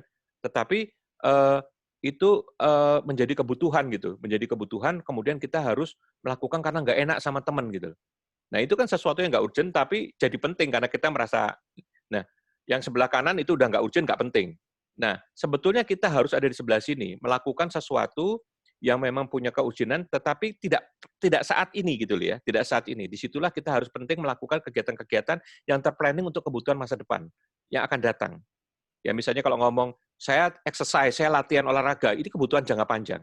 Kira-kira begitu. Nah, disinilah saya katakan, tolong para adik-adik sekalian punya well plan, ya, punya target-target yang susah dan berat, karena biar menjadi orang yang tertantang, bekerja dengan tim, dan ikutlah kompetisi. Itu gampangannya begitu. Kalau Anda sudah terbiasa dengan ini, insya Allah Anda waktu bekerja akan relatif mudah dan gampang. Nah, ini bahasanya nih, Zig Ziglar. If you don't plan your time, someone else will help you with it. Kalau Anda ditanya, kamu hari ini mau ngapain? Nggak ada rencana. Oh, kalau gitu kamu bantuin aku aja ya, kira-kira gitu. Anda akan dimanfaatkan orang lain karena Anda tidak mempunyai rencana. Kira-kira begitu. Nah, terakhir saya mau bicara tentang great new employee. Ini pertanyaan yang kemarin adalah bagaimana Pak kalau kita sekarang menjadi karyawan baru. Maka saya hanya mau pesan begini. Pertama adalah kalian harus paham tahapan kita itu pertama kali memang belajar. Ketika kita sudah belajar, paham, kita menjadi orang yang berkualitas. Ketika kita sudah menjadi orang berkualitas, bawaannya kita menjadi orang yang berprestasi. Di antara yang bagus, kita yang terbagus. Itu kan berprestasi. Ketika kita sudah sampai dalam tahapan ini, yang paling tinggi adalah menjadi orang yang menginspirasi. Saya berusaha untuk menjadi orang udah di level sini. Bagaimana menginspirasi orang banyak, bagaimana saya ngajar orang banyak. Nah, jadi jangan kaget kalau kita memang tahap pertama itu masih belajar. So, kalau saya boleh mengatakan, Anda itu baru belajar bekerja. Don't worry, ya, belajar bekerja. Nah, apa sih, Bu, Pak, yang harus kita tuntut, kita lakukan? Pertama kali kalau ada perusahaan, pelajari dong latar belakang perusahaan, budaya perusahaan, strategi perusahaan, ngertilah tentang perusahaannya. Anda jangan sampai ada di satu rumah yang Anda nggak tahu tuh rumahnya siapa, kira-kira begitu. Dalamnya apa, bagaimana. Kemudian kedua, pelajari dong peraturan perusahaan, prosedur dan WI perusahaan. Itu penting sekali. Ya, itu menjadi isu yang harus dibahas. Kemudian yang ketiga adalah pekerjaan yang ditangani, pelajari. Apa nih, saya nangani apa? Jangan cuma pekerjaannya sendiri, pekerjaan terkait teman-temannya juga dipelajari. Kira-kira gitu ya, juga dianalisa. Ya. Kemudian berikutnya adalah Anda harus punya karir, Anda harus merencanakan karir. Nah, karir itu bisa ditopang dengan Anda harus punya rencana pembelajaran. Pak, siapa yang mau ngajarin? Ingat, Learning 5.1, Anda bisa belajar sendiri, bisa mencari mentor sendiri. Kira-kira gitu. Nah, disinilah kita penting mengenal tim kerja kita dan mencari dan mengenal coach. Coach itu bukan berarti diberikan. Coach itu Anda datang, Anda mencari, dan Anda menjadi orang-orang yang bisa mendapatkan coach atau para mentor itu bekerja untuk Anda, tanpa mereka sadari. Ya, jadi ini harus aktif, tidak bisa pasif. Banyak bertanya, tidak bisa diem. Ya, kira-kira begitu. Nah, ini isu-isu yang paling penting, yang dari bagaimana seseorang itu belajar. Tetapi kalau saya boleh katakan, ada 3 poin penting. Integrity itu selalu jadi isu. Jujur, amanah, disiplin, dedikasi. Selalu itu jadi isu. Ada 3 yang selalu dikejar kalau menjadi karyawan baru. Intelligence. Pak, ini IQ, Pak. Bukan itu. Fokus, analitis kalau ngerjain sesuatu ada analitisnya, dan selalu belajar dari kesalahan. Pak, saya salah, Pak. Nggak usah takut salah. Yang paling penting salahnya jangan 2 kali di tempat yang itu. Boleh salah di tempat yang lain. Gitu ya, itu intelligence. Dan ketiga yang selalu kita cari adalah energi. Anak-anak yang bersemangat, anak-anak yang militansi dan tidak kenal menyerah. Bersemangat dan militan, tidak kenal menyerah. Itu 3 ini.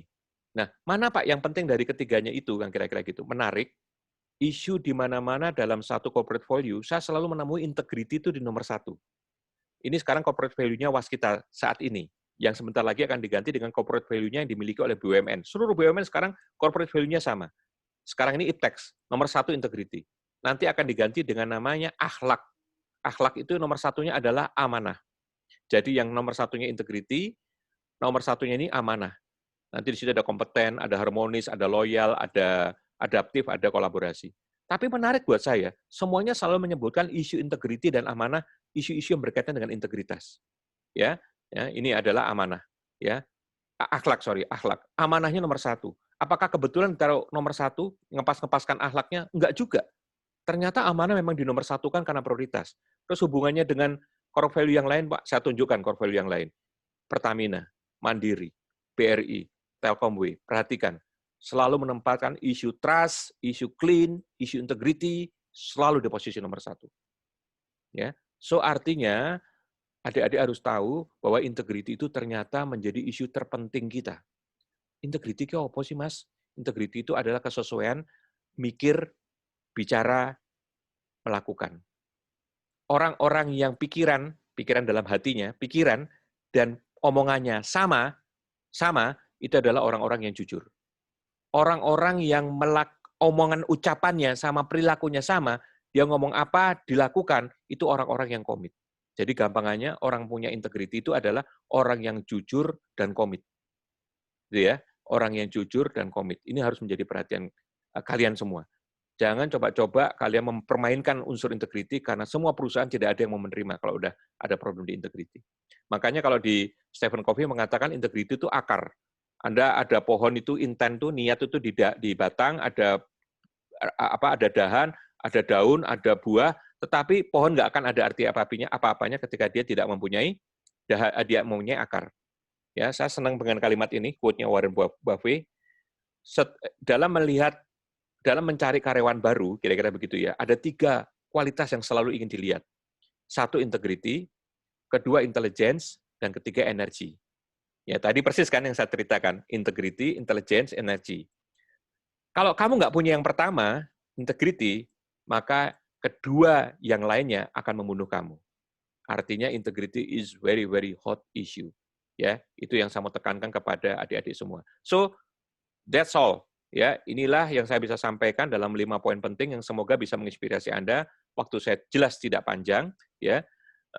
Semoga waktu yang pendek ini bisa memberikan inspirasi yang lengkap tentang pemahaman kita tentang isu mengembangkan karir kita di era new normal.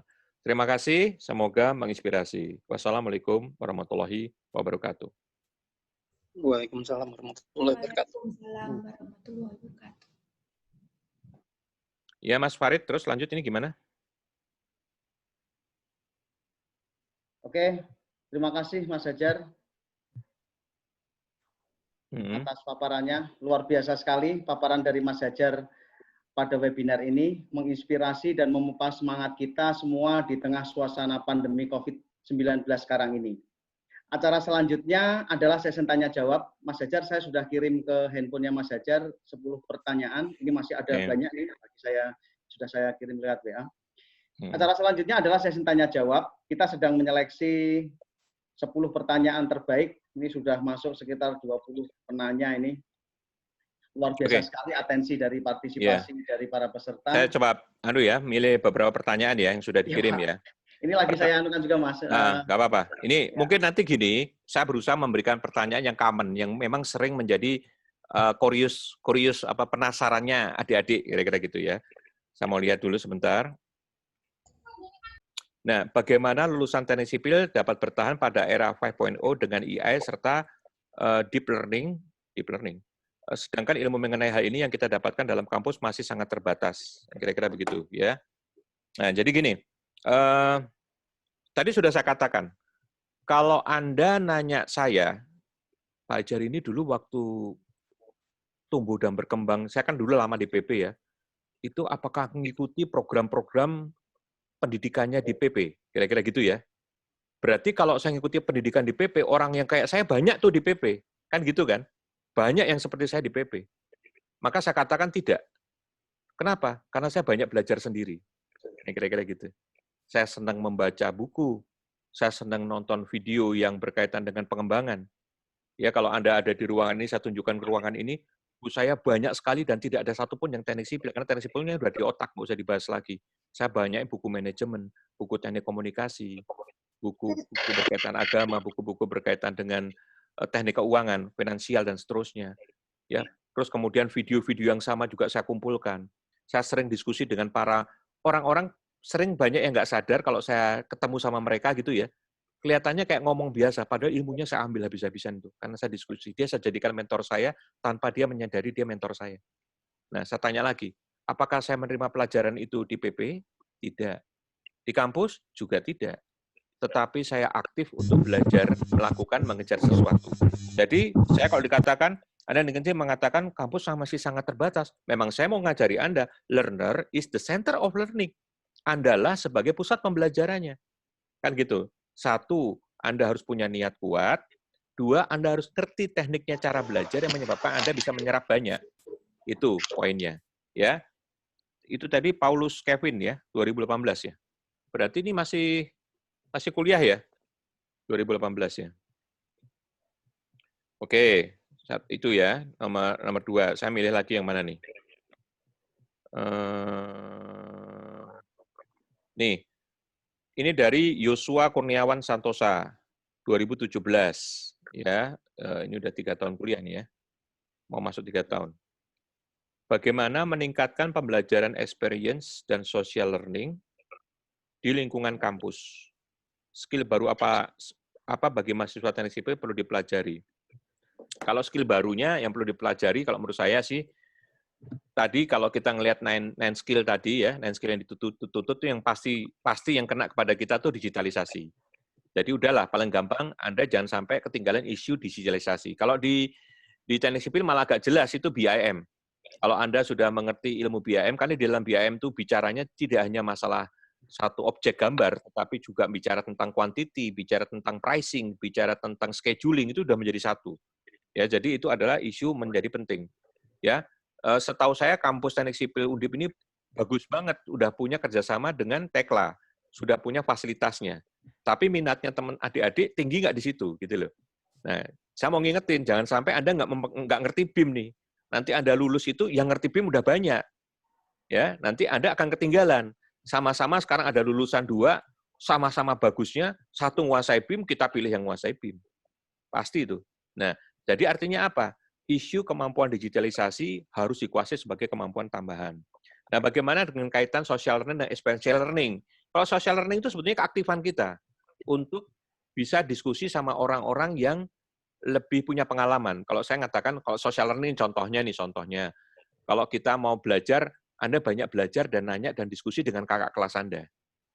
Ya, dengan kakak kelas yang mungkin sudah lebih tahu tentang suatu ilmu gitu, kira-kira gitu. Ini dalam skup kecil ya. Dalam skup besarnya, wah, keren banget nih kalau Anda dalam kesempatan-kesempatan bisa ketemu sama orang-orang kakak kelas yang sudah bekerja. Menjalin hubungan dengan mereka, berkomunikasi dengan mereka, mencari waktu yang tepat untuk kemudian mendapatkan sesuatu dari diskusi itu, sesuatu yang belum didapatkan. Itulah social learning, ya kan? Jadi berkomunikasi dengan kakak kelas, baik yang belum lulus maupun sudah lulus, itu adalah bagian social learning. Experiential learning gimana? Nah, bagi Anda yang masih punya kesempatan melakukan kerja praktek gitu ya, itulah sebetulnya experiential learning yang sesungguhnya. Paling mudah itu. Anda bisa terlibat di segala macam. Saya dulu waktu experiential learning, waktu saya melakukan kerja praktek, saya malah minta tugas kepada PIMPRO-nya, kepala proyeknya, project manajernya, untuk melakukan perhitungan yang betul-betul nanti akan dipakai. Terus saya dikasih tugas, padahal kita nggak digaji kan. Terus kita jadi ngitung beneran. Suatu analisa struktur temporary structure, di void-nya ada void besar gitu, terus kemudian diperlukan jembatan temporer untuk membuat ini. Waduh, deg-degan juga waktu itu. Ya, kan bisa nggak ini? Saya jawab dengan berani, bisa Pak. Beri waktu saya. Berapa lama? Saya minta waktu seminggu. Wah, langsung ngitung dan segala macam. Beneran itu. Saya deg-degan ini bener apa enggak. Untuk bisa menjadi sesuatu yang saya cepat belajar, saya social learning juga. Saya diskusi sama orang-orang yang pernah melakukan itu. Pernah bisa ngerti program-program analisa strukturnya. Setelah selesai, kemudian saya serahkan. Kaget project manajernya. Wih, kalau gitu kamu presentasi sama konsultan ya? Saya dibawa ke konsultan, saya presentasi sama konsultan. Ini masih mahasiswa loh saya ya, masih mahasiswa kerja praktek. Presentasi sama konsultan meyakinkan, ini analisanya, konstruksinya kayu kan, saya juga bisa membuktikan tipe-tipe buhul yang ada di sana dan seterusnya. Oh iya ya paham. Dan selesai. Sejak itu saya mempunyai pengalaman luar biasa dalam suatu analisa struktur temporary work. Nah itu loh, itu namanya experiential learning. Ya, jadi keaktifan kita itu menjadi kunci di sana. Berikutnya, tadi udah dicatat ya nama-namanya. Siapa lagi nih?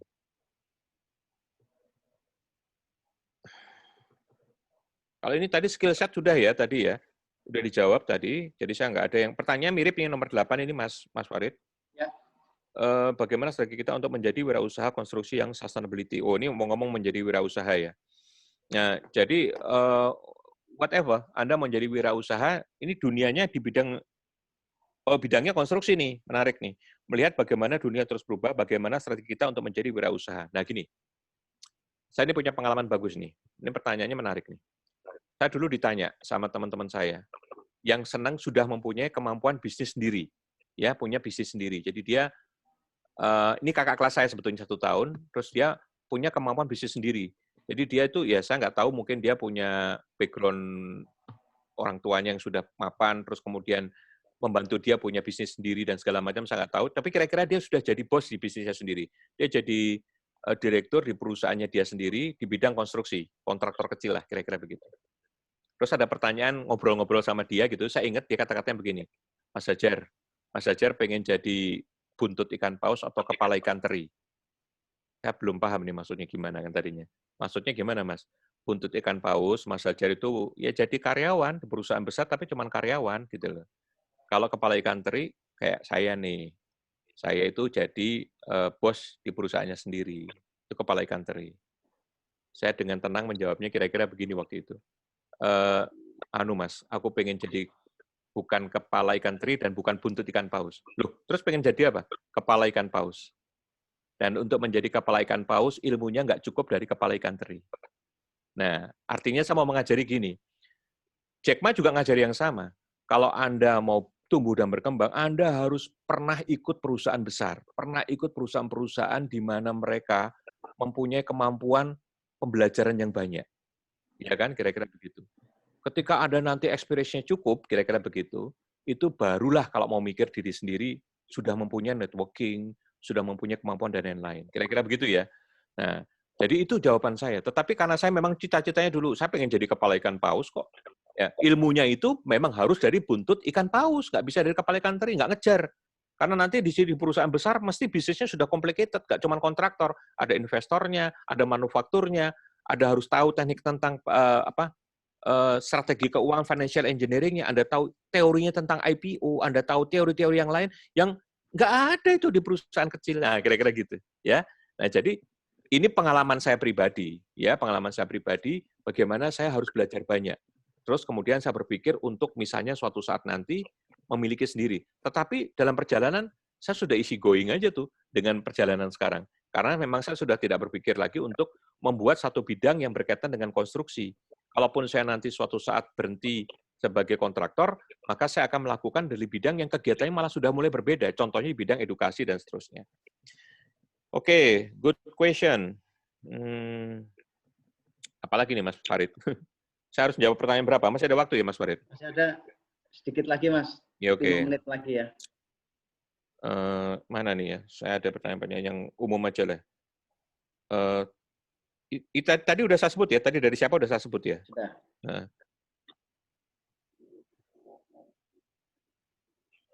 Nih, Marcelina 2018. Ini banyak nih anak 2018 ya. Tanya, apa yang harus kita lakukan sebagai mahasiswa agar pemahaman kita terhadap ilmu keteknik sipilan tetap maksimal, walaupun di era COVID-19 ini kita akan menemukan kesulitan untuk menerapkan experiential learning yang memiliki nilai efektivitas paling tinggi dalam pembelajaran. Contohnya ketika kita tidak dapat merasakan kerja praktek, bagaimana cara kita mendapatkan hasil yang sama dengan orang-orang yang melakukan kerja praktek. Nah, ini pertanyaan bagus. Ini juga kemarin jadi pertanyaannya Mas Ilham juga nih, gimana nih kerja praktek kan jadi berhenti semua, kan kira-kira gitu ya. Dan tidak bisa dipungkiri, itu ini isu kesehatan. Mbak Marcelina tajam ini, ya sudah bisa ngelihat bahwasanya experiential learning ini sekarang nggak bisa dijalankan dengan mudah di kerja praktek. Kalau saya ngelihatnya begini, experiential itu kan sebetulnya pengalaman kita melakukan sesuatu. Nah, ini bisa macam-macam sebetulnya. Kalau belum bisa experiential learning, lakukanlah maksimal di social learning. Social learning sekarang pintunya terbuka banget. Kenapa? Karena misalnya nih saya dulu mau rapat, paling sehari saya jagain 1 rapat atau 2 rapat udah mentok gitu. Nggak kuat saya kalau rapat banyak-banyak. Pindah tempatnya nggak kuat saya. Sekarang jumlah rapat saya bisa sehari 5. Kenapa? Ya, sosial komunikasi saya sekarang lebih tinggi karena FitCon. Nah, manfaatkan itu. Gitu loh ya. Nah, Anda dengan membuka networking, dengan ada komunikasi dengan kakak kelas, tadi saya katakan, kakak kelas yang belum kerja maupun yang sudah kerja, buka komunikasi, jangan cepat hanya ngobrol dengan temannya seangkatan saja. Harus berani ke atas, harus berani ke senior. Bahkan ada yang lompat seniornya lebih tinggi, tidak masalah. Ya kira-kira gitu. Apalagi nanti kalau kita sudah buka database-nya para lulusan-lulusan alumni gitu ya misalnya. Itu menurut saya akan bagus sekali untuk berkomunikasi dengan mereka sesuai dengan interest-nya kita. Nah, dalam komunikasi tadi gitu ya, nah, Anda akan mendapatkan kesempatan yang lebih maksimal untuk mendapatkan ilmu-ilmu yang mungkin nggak cukup didapatkan dari kampus. Pak, itu bisa diserempetkan ke experiential learning nggak? Bisa juga kalau mau. Misalnya, karena proyek saya jalan tapi saya belum menerima kerja praktek gitu ya. Terus kemudian nanti saya lagi mikir program bagaimana nanti mahasiswa kerja praktek itu nanti dikasih dikasih mentor, terus dikasih tugas. Ini ada kasus kayak gini nih, kamu coba kerjain. Nah, begitu Anda mengerjakan case real yang ada diminta, itulah special learning. Kalau ketemunya kan nggak harus ketemu, ngapain ketemu orang sekarang udah zamannya Vidcon, kan gitu kan. Tetapi tugas itulah sendiri yang menjadi special learning Anda. Begitu selesai, seperti tadi saya katakan, saya kerja praktek selesai, wow, aku udah bisa meyakinkan konsultan MK di lapangan tentang desain yang saya buat. Itu experiential learning banget itu. Nah, jadi tidak harus selalu bertemu di lapangan, tetapi tugas-tugas yang dimintakanlah itu bagian daripada experiential learning. Kira-kira gitu ya. Masih mau menjawab pertanyaan apa sudah habis waktunya, Mas Farid? Habis Mas kelihatannya Mas. Habis ya, oke. Nanti kita coba nanti session yang berikutnya ya. Oke, dari saya seperti itu. Ini saya close ya. Iya Mas. Dari saya seperti itu. Semoga memberi pencerahan ya. Semoga memberi pencerahan kepada adik-adik semua. Mohon izin Pak Ilham, Pak Bagus. Semoga materi saya juga bisa memberikan insight baru juga bagi dunia pendidikan ya, dan mungkin nanti kita banyak kolaborasi lagi dengan IKTSI untuk memecahkan banyak masalah yang berkaitan dengan Learning 5.1 gitu ya, dengan mengatasi masalah-masalah yang sekarang dihadapi misalnya tidak adanya kerja praktik dan seterusnya. Dari saya demikian, semoga sekali lagi menginspirasi dan saya hanya sekedar sharing apa yang saya alami di dunia saya dan ini semoga bisa membuat adik-adik belajar lebih cepat dari sebelumnya. Terima kasih. Wassalamualaikum warahmatullahi wabarakatuh. Waalaikumsalam warahmatullahi wabarakatuh. Terima kasih. Sekali lagi kita beri aplaus yang meriah untuk Mas Hajar Setiaji. Dan rasanya kita seperti mendapatkan surat puas ya. Ya, walaupun mendengar penjelasan dari Mas Hajar tadi, walaupun mungkin masih banyak surat puas yang harus dikumpulkan sampai dengan lulus nanti. Oke, acara berikutnya adalah session foto bersama. Jadi kepada Mbak Weni dan Mbak Afi supaya bisa di-unmute. Jadi nanti ini kita mengepalkan tangan kanan kita secara bersama-sama dan memberikan senyum terbaik selama sekitar 45 detik. Karena ini mau saya announce, tadi jumlah partisipan mencapai 270-an, cuman kemudian ini sampai terakhir ini sekitar 240 ya. 240-an. Oke, session foto bersama ini kita mengepalkan tangan nanti karena ini ada sekitar lebih dari 15 slide ya, mungkin berhenti sekitar 30 detik sampai 45 detik supaya co-host nanti bisa mengambil foto untuk dokumentasi. Silahkan. Terima kasih. Mas Pri. Hebat sekali materinya. Harus berlanjut terus. Ya, senior. Terima kasih senior. Seluruh video dan audio bisa dibuka nggak apa-apa sambil mengepalkan tangan. Videonya dibuka videonya. Video. Ini masih banyak yang di unmute ini videonya. Nah. Ternyata dari alumni juga banyak yang hadir. Pertanyaan-pertanyaan dari senior, mohon maaf tadi tidak kita kedepankan dari adik-adik dulu. Dari senior ada ya? Ada Pak Tasripin, kata 79 Mas Tulus. Gini. Nanti habis ini saya jawab pertanyaan Mas Tasripin. Saya baca di sini. Gak apa-apa, kita foto dulu. Ya, foto dulu. Mas Tikin Dubina ya, co-host sambil difoto.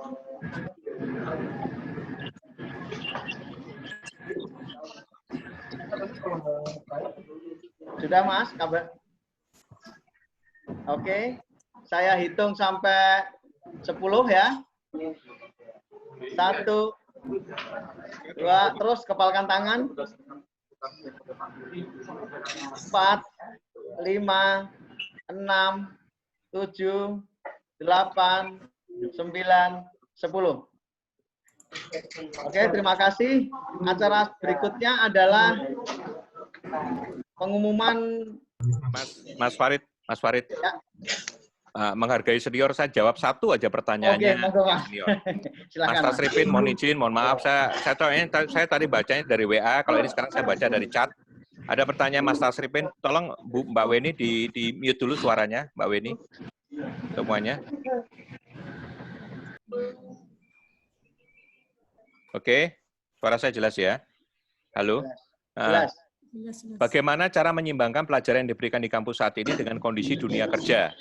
Satu, sehingga siap pakai, kan gitu. Apakah Kementerian Dikbud sudah mengharuskan dosen untuk menyesuaikan 5 point learning? Kira-kira gitu ya. Nah, jadi saya kira gini, Mas Menteri ini menurut saya cerdas ya. Jadi sekarang Mas Menteri ini sudah mempunyai program yang namanya Link and Match. Jadi bagaimana kampus-kampus itu diprogramkan kawin dengan industri.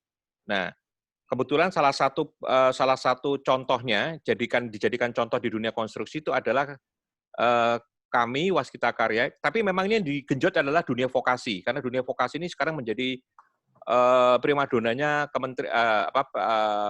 pemerintah ya, kira-kira gitu. Tapi ini contoh aja, contoh. Bagaimana kami dikawinkan dengan Politeknik Negeri Jakarta. Nah, di Politeknik Negeri Jakarta itu kami masuk sebagai partnernya Politeknik Negeri Jakarta. Apa yang kami lakukan? Yang kami lakukan pertama kali, saya akan memberikan koreksi kepada kurikulum. Ya, kalau kurikulumnya masih seperti ini, nggak akan cocok sama dunia kerja. Dan kita dibukakan pintu terhadap kurikulum. Ya, akhirnya kita nggak bongkar semua, tapi kita ngasih beberapa strategi penting di kurikulum agar mereka bisa modifikasi. Kedua, kita memberikan syarat. Saya mau latih dosen-dosen Anda untuk belajar. Ini kan kita mempelajari 4.0 ya. Industri 4.0 kepada mereka. Jadi mereka ngerti BIM, mereka ngerti penerapan industri 4.0 lah.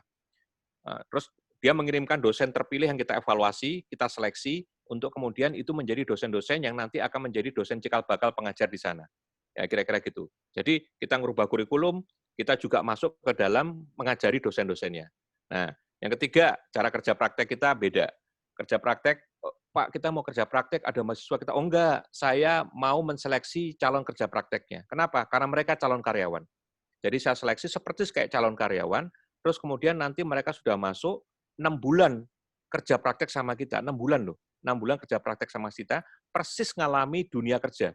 Jadi puter bidangnya ini, puter bidang ini, puter bidang ini, core value-nya perusahaan sudah ditanamkan sama dia.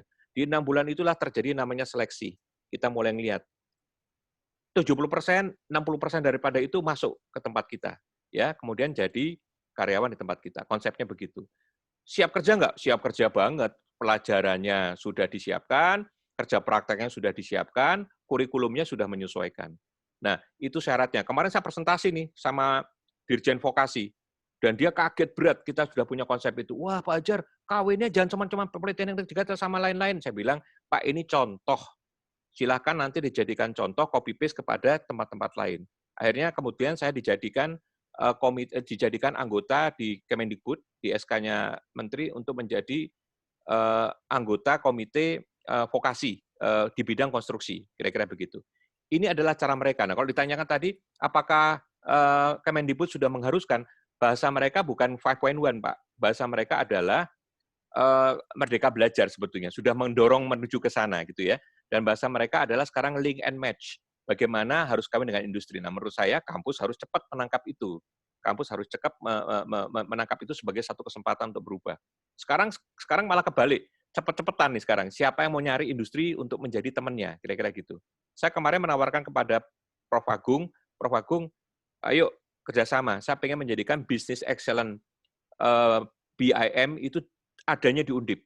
Syaratnya adalah mungkin dosen Anda kita latih, kurikulumnya nanti kita kasih masukan untuk berubah. Kalau memang welcome terhadap itu, ayo. Kalau nggak welcome, kita ke tempat yang lain. Kan rugi kan? Ya, misalnya kayak gitu. Akhirnya Pak Agung kayaknya oke, saya yakin Mas Ilham, Mas Bagus juga oke. Nah, mari kita lakukan seperti ini. Nah, jadi artinya isu sekarang adalah link and match. Bagaimana kampus bareng-bareng dengan industri menyusun program pendidikannya. Terima kasih Mas Tasripin, semoga menjawab perwakilan dari senior. Okay. Kalau Mas Pri nggak usah tanya, Mas Pri telepon-teleponan aja.